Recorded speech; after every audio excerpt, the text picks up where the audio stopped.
देखो, इस जहाँ तक प्रशांत किशोर की आपने बात की, तो वो तो आजकल इस फील्ड से अलग हो चुके हैं। अपना एक राजनीतिक संगठन बनाने की उनके दिल में है, और बिहार की यात्रा के ऊपर वो पिछले 7-8 महीने से लगातार निकले हुए हैं। और बीच में ये चुनाव की घोषणा हो गई, जो उनका टारगेट था कि इतने एरिए को मैंने बिहार को कवर करना है, वो पूरा उनका नहीं हो पाया था। उससे पहले चुनाव आ गए, बीच में कुछ राजनीतिक घटनाक्रम बिहार का भी बदला। और जहाँ तक किसान संगठनों के जो विरोध की बात है, किसी संगठन के नाम पे आज विरोध नहीं हो रहा है। उस गांव के लोग, हर गांव में किसान है, हर जाति में किसान है, तो वो किसान यूनियन का किसी न किसी यूनियन का झंडा ले जाते हैं, जो आंदोलन के अंदर जो झंडे थे यूनियन के, और वो जा करके क्रॉस क्वेश्चन करते हैं। जैसे कल दिग्विजय जी से बात हुई, तो दिग्विजय जी के साथ उन्होंने कोई मिसबिहेव नहीं किया किसी भी नेता के साथ, कि भाई एक तो चीज़ उन्होंने कही कि आपने गलत समर्थन किया, हमारे को बॉर्डर पर नहीं जाने दिया गया। लेकिन दिग्विजय ने एक बात स्पष्ट रूप से कही कि मैं तो भाजपा को समर्थन देने के पीछे भी साथ नहीं था, वहाँ खुश नहीं था, मैं आज भी खुश नहीं हूँ और भविष्य में मैं खुश नहीं रहूँगा, कि मेरी तो मजबूरी थी कि मेरा भाई की पार्टी है और भाई ने समर्थन कर दिया। इस प्रकार की बातें वो कह रहे थे। लेकिन वहाँ के लोगों ने फिर कहा कि आप बोलिए बीजेपी सरकार मुर्दाबाद। वो मुर्दाबाद उन्होंने नहीं बोला, उसके सामने वो धरने पर बैठ गए, फिर वापस चले गए। ऐसा ही अजय चौटाला जी के साथ हुआ, और उनसे पूछा गया दिग्विजय सिंह के, एक बीमारी बताया गया था किसान आंदोलन को, क्या हम बीमारी हैं क्या? तो एक सभ्य तरीके से वो बात कर रहे हैं, अपना विरोध प्रकट कर रहे हैं। और धीरे धीरे जो माफ़ी की बात हो आप जो कह रहे हैं कि उनकी माँ का तो एक तरह से बयान आ भी गया है कि ये गलती हमसे हुई है, उस अगर किसान नाराज़ हैं तो मिल बैठ करके हमसे बात कर लें, अजय सिंह जी से बात कर लें या दुष्यंत से बात कर लें, और मैं इसकी माफ़ी मांगती हूँ। तो नरम दिल हर एक का होता है। रट साहब, आप ये देखिए कि जज्जर, रोहतक, सोनीपत, पानीपत, अगर मैं इधर की बात कर लूँ, दुष्यंत चौटाला आते हैं, कोई उन्हें काले झंडे नहीं दिखाता, कोई गांवों में घुसने से मना नहीं करता, बल्कि दुष्यंत की जनसभा में भी लोग यहाँ पे इकट्ठे नहीं होंगे। सीधी सी बात है, ये लोग वोट के तौर पर अपना विरोध दर्ज करवाना चाहते हैं। उस एरिया में जो विरोध चल रहा है, वोट तो वो भी डाल सकते हैं, चुनाव नज़दीक है, तो क्या इसको ऐसे नहीं देखा जा सकता? एक बार लोगों के बीच में जाके अगर लोगों का गुस्सा निकल जाता है तो कल को बेहतर कोई बात होगी, वरना तो जेजेपी को सुनने के लिए तैयार नहीं होगा। जेजेपी का रोहतक, जज्जर, सोनीपत की जो हम बात कर रहे हैं, यहाँ तो उनका वोट बैंक पहले भी नहीं था। विधानसभा चुनाव में जो वोटें आई थी, वो कैंडिडेट के अपने पर्सनल रसूख थे, व्यक्तिगत उनका लगाव जनता के साथ था। लोकसभा चुनाव की अगर आप पीछे बात करो तो मात्र 22,000 वोटों पे, 15-16 लाख वोटों में से 22,000 वोटों पे जननायक जनता पार्टी यहाँ सिमट गई थी। और अब की बार हालात उससे भी नीचे के, 7 पे रहे, 10 पे रहे, मैक्सिमम 10 से 12,000 वोट ले सकती है, वो भी प्रत्याशी अगर ठीक ठाक आ गया तो। लेकिन वो भी एक कयास लगाए जा रहे हैं कि किसके गले में घंटी बांधी जाए, कोई टिकट को स्वीकार करने वाला मिलेगा या नहीं भी मिलेगा इस इलाके के अंदर तो। और ये गुबार जो है ये जनता निकालेगी, इसको चाहे पहले निकलवा लें चाहे बाद में, लेकिन सार्वजनिक रूप से सारे परिवार को इसके लिए बड़ी कसमकस जरूर करनी पड़ेगी, जनता के विरोध का सामना करना पड़ेगा। और भविष्य में भी राजनीति उनको करनी है तो कहीं न कहीं नरम रुख अपना करके उनको चलना होगा।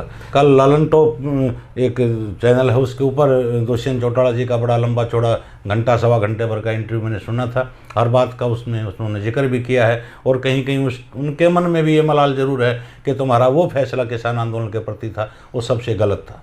जी, जो बीजेपी के नेताओं का विरोध हो रहा है, क्या ये दीपेंद्र हुड्डा को भारी पड़ सकता है? इससे नुकसान हो सकता है? देखिए, बीजेपी का विरोध खाली रोहतक पार्लियामेंट के अंदर थोड़ा हो रहा है, सोनीपत में भी हो रहा है, सिरसा में भी हो रहा है, हिसार में भी हो रहा है।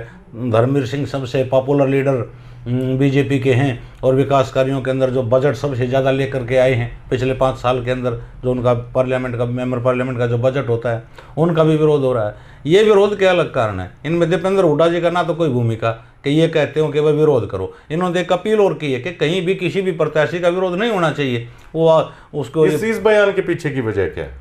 इस बयान के पीछे की वजह यह है कि कहीं इस प्रकार का माहौल फिर से ये हवा ना मिल जाए कि ये एक प्री प्लान मामला है या एक विशेष जाति के लोग इस चीज़ को हवा दे रहे हैं या वो विरोध कर रहे हैं, ताकि कहीं ध्रुवीकरण ना हो जाए चुनाव का। फिर से सीधी सी बात तो कहीं ना कहीं ये संभावना तो है इस विरोध की। संभावना ये है कि दोनों तरह के कयास हैं। लोगों के राजनीतिक आदमी तो देखो फूक फूक के कदम रखते हैं जी। राजनीतिक ऐसी चीज़ है, उसमें आदमी जनता को खासकर चुनाव के टाइम कोई अपनी तरफ से लूज पॉइंट नहीं देना चाहता कि मेरी कमी के कारण ये हुआ। वो हमेशा एक अच्छी बात कह करके जनता का दिल जीतना चाहते हैं, और उसमें दीपेंद्र हुड्डा जी कामयाब होते हुए हमें नजर आ रहे हैं। भाजपा के कुछ नेता जैसे शमशेर खरकड़ा का आपने कल बयान सुना होगा, उन्होंने इस प्रकार के बयान दिए हैं कि कांग्रेस पार्टी के लीडर ही शायद इस प्रकार को बात को करवा रहे हैं जो नज़दीक भी नहीं है। जी डॉक्टर साहब, कल मनोहर लाल खट्टर ने एक और बयान दिया है जो कहा जा रहा है कि ये इशारा चौधरी भजनलाल की तरफ था कि 200 रुपये लगा के आप चंडीगढ़ आए हो, इससे अच्छा 100 रुपये दे के पटवारी से ही फर्द है वो निकलवा लेनी थी।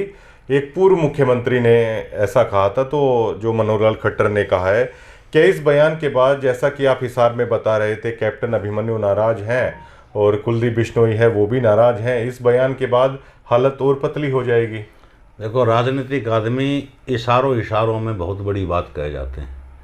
एक श्लोक का हमने पहले भी जिक्र किया था कि सत सैया के दोहरे जो नावक के तीर, देखन में छोटे लगे घाव करे गंभीर।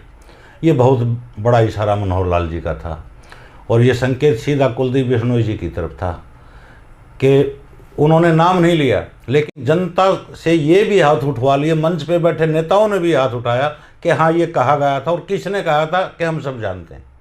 पूरा का कंप्लीट जो इशारा था वो चौधरी भजनलाल की तरफ था कि कोई आदमी उनके पास गया था, उन्होंने कहा कि वो 100 रुपये मांग रहा था, आप यहाँ आने में आपके 200 रुपये खर्च हो गए, 100 आने के 100 जाने के, इससे अच्छा वहीं 100 रुपये दे के काम करा लेते। तो संकेत उन्होंने दे दिया और कहीं न कहीं कुलदीप बिश्नोई को एक इशारा दे दिया कि आप थोड़ा सा शांत रहिए, वरना मामला हमारे पास उठाने के लिए बहुत कुछ है। लेकिन राजनीति जो है ना, ये बड़ी विडंबना का खेल है, विचित्र खेल है।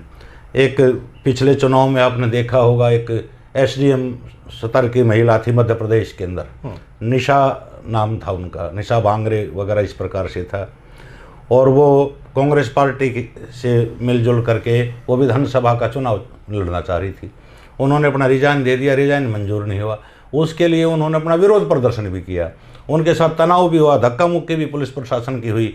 बड़ी मुश्किल से उनका इस्तीफ़ा मंजूर हो गया और इस्तीफ़ा मंजूर होने से पहले वहाँ से किसी कांग्रेस पार्टी ने दूसरे प्रत्याशी की टिकट की घोषणा कर दी। फिर उनको कहा गया कि हम आपको लोकसभा की टिकट देंगे। पार्टी के अंदर प्रवक्ता का पद उनको दे दिया गया और अब लोकसभा की टिकट भी दूसरे प्रत्याशी को दे दी गई।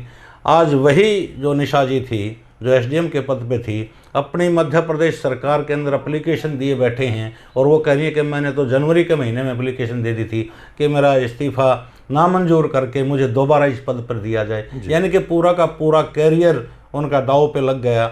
और किस प्रकार के सपने उन्होंने देखे होंगे कि एसडीएम स्तर के अधिकारी आपके नीचे काम करेंगे, और टिकट ना मिलने की वजह के कारण आज वो नौकरी भी गई, दोनों हाथ खाली रह गए, अब वापस उस तरफ जा रही है। तो राजनीति में कुलदीप बिश्नोई जी खाली अपने बेटे को एमएलए बनाने के लिए आदमपुर से नहीं गए थे। उनका एक अपना सिस्टम था, अपना वजूद था, अपना वोट बैंक था। एमएलए अपने दम पे भी बना सकते थे, बतौर निर्दलीय भी बना सकते थे और कांग्रेस से भी बनवा सकते थे।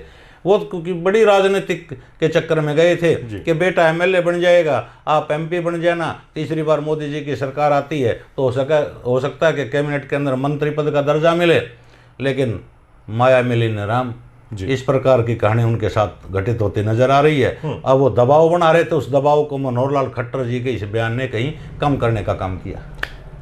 जेजेपी की तरफ से लगातार अभय सिंह चौटाला की तरफ, बड़े चौटाला साहब की तरफ ये कहा जा रहा है हम बिना शर्त भी आने के लिए तैयार हैं। अभय चौटाला और अर्जुन चौटाला आक्रामक हैं उनके ऊपर। अभय चौटाला ने तो ये भी कह दिया ये गद्दार लोग हैं, और वो आने की कह रहे हैं। अभय सिंह चौटाला ये कह रहे हैं कि आगे जाके राठी साहब अभी नहीं, विधानसभा में ये पॉसिबल हो सकता है। एक सवाल और है जो जनता के मन में चल रहा है। देखो, महाभारत किन मुद्दों पर हुई थी? वहाँ विभत्सव की लड़ाई थी जी। और राजनीतिक परिवार जो एकल परिवार हैं, जो अपने परिवार का प्रभुत्व स्थापित करना चाहते हैं एक प्रदेश के अंदर, उनके अंदर भी उत्तराधिकार की लड़ाई चलती है कि कौन उत्तराधिकारी होगा। और ये लड़ाई चौधरी देवीलाल के परिवार में पिछले 5 साल से नहीं है। जब 1987 के अंदर चौधरी देवीलाल इस प्रदेश के मुख्यमंत्री बने थे और 1989 के अंदर देश के उप प्रधानमंत्री बने थे, इसके बीज वहाँ से रोपे गए थे। रणजीत सिंह चौटाला जो आज हिसार से मेंबर पार्लियामेंट का चुनाव भारतीय जनता पार्टी की तरफ से लड़ रहे हैं, उस समय ये प्रदेश के कृषि मंत्री थे। ओम प्रकाश चौटाला एमएलए भी नहीं थे, वो मुख्यमंत्री बन गए थे। 2 धड़ों के अंदर पूरा परिवार उस समय बट गया था और पूरे हरियाणा का लोकदल जो था वो 2 धड़ों के अंदर उसके एमएलए थे, कार्यकर्ता थे। एक रणजीत गुट बोला जाता था, एक ओम प्रकाश चौटाला गुट बोला जाता था।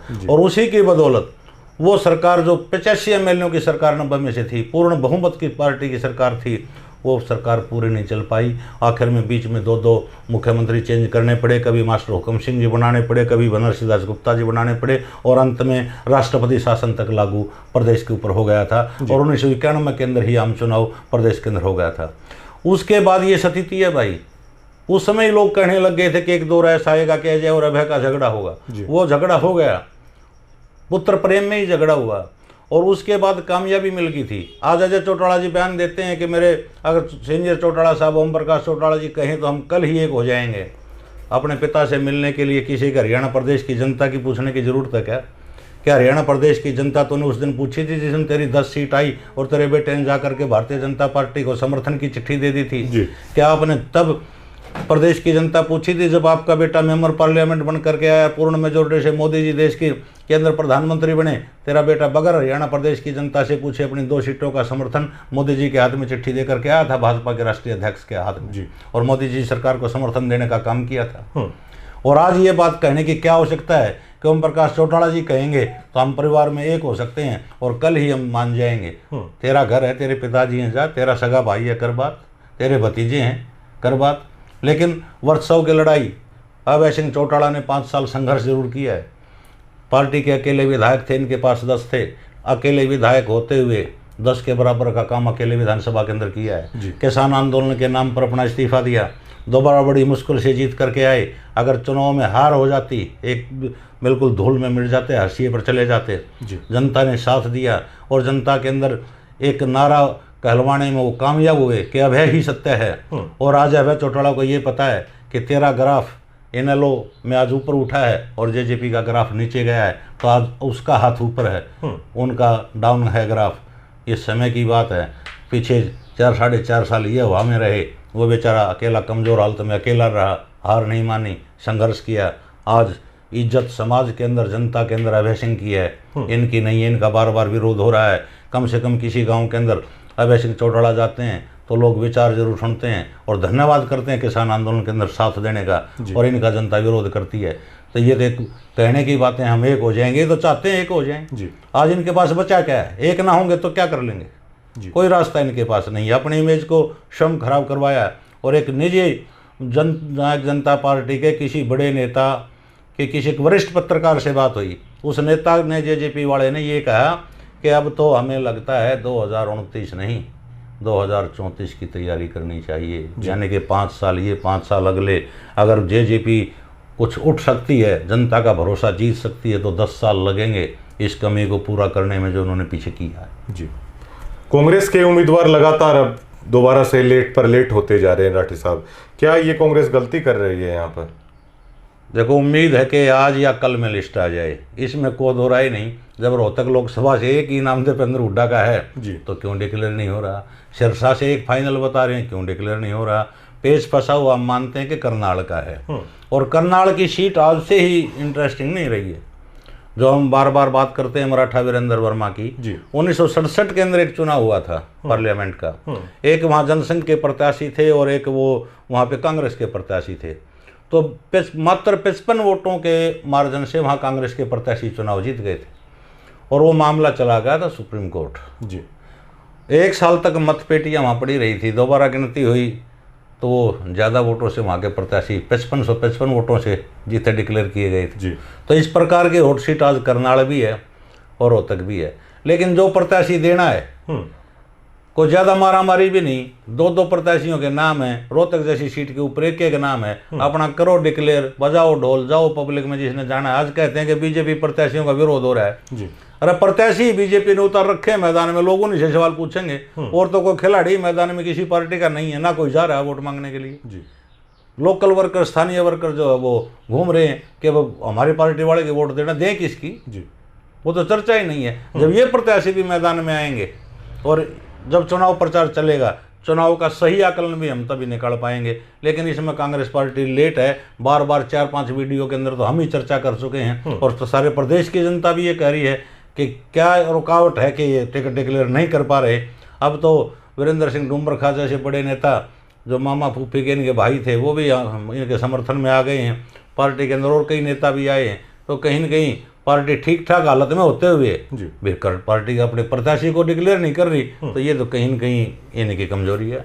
बहुत बहुत शुक्रिया राठी साहब। एक विशेष रूप से अभी अभी सूचना हमें मिली है कि महेंद्रगढ़ जिले के कनीना गांव के अंदर एक स्कूल बस पलटी है और उसके अंदर 8 से 10 जो छोटे बच्चे थे उनकी दुखद मृत्यु हो गई और 20 से 25 बच्चे जो है वो घायल हैं। उन परिवारों के प्रति हम अपनी गहरी संवेदना प्रकट करते हैं और सरकार से भी, प्रशासन से भी जो वहाँ पे है, उनसे अनुरोध करते हैं कि जो बच्चे घायल हैं उनका ठीक ठाक अस्पताल के अंदर इलाज हो और परमात्मा उन परिवारों को इस दुख को सहन करने की शक्ति प्रदान करे। हमें पता अभी लगा है, इसलिए हमने बाद में इस चीज़ का जिक्र हम कर पाए।